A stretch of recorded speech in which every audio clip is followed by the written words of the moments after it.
Hello दोस्तों। कड़पा में recently Shri Rama शोभा यात्रा निकाली गई जिसमें बहुत जोरों शोरों से आतिशबाजी की गई।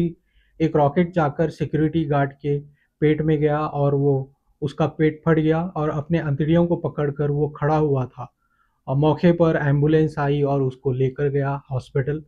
अगर यही चीज कोई अन्य धर्म कोई दूसरे धर्म वाले करते तो आज कितना बवाल हो जाता। क्या इसके ऊपर सरकार कोई एक्शन लेगी? आगे कोई यात्रा अगर ऐसे निकाले गया तो कोई वहां पर सेफ्टी मेजर किया जाएगा? ऐसे पटाखे पब्लिक प्लेसेस में फोड़ना क्या ये सही है? कमेंट्स करके बताइए दोस्तों।